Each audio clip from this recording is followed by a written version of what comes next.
नमस्कार मित्रांनो, महाराष्ट्र राज्यातील सर्व संजय गांधी निराधार अनुदान योजनेतील लाभार्थ्यांसाठी आनंदाची बातमी आलेली आहे।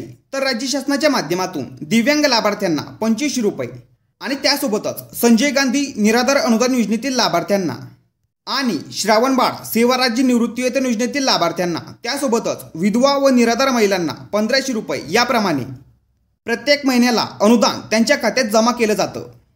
आणि आता नोव्हेंबर महिन्याचा हप्ता लाभार्थ्यांच्या खात्यात वितरित करण्यासाठी राज्य शासनाच्या माध्यमातून 775 कोटी रुपयाचा निधी वितरित करण्यासाठी मंजुरी देण्यात आलेली आहे। तर निराधार व दिव्यांग लाभार्थ्यांच्या खात्यात अनुदान वितरित करण्याआधी योजनानिहाय बँक खात्यात हा मंजूर केलेला निधी जमा केला जातो आणि आता पात्र लाभार्थ्यांच्या खात्यात हा निधी वितरित करण्यासाठी सुरुवात करण्यात आलेली आहे। आणि या संदर्भात 11 नोव्हेंबर 2025 रोजी हा महत्त्वपूर्ण शासन निर्णय जाहीर करण्यात आलेला आहे। तर विशेष सहाय्य योजनेतील लाभार्थ्यांना अर्थसहाय्याचे वितरण डीबीटी पोर्टलद्वारे करण्याबाबत सामाजिक न्याय व विशेष सहाय्य विभागाअंतर्गत हा महत्त्वपूर्ण शासन निर्णय 11 नोव्हेंबर 2025 रोजी जाहीर करण्यात आलेला आहे।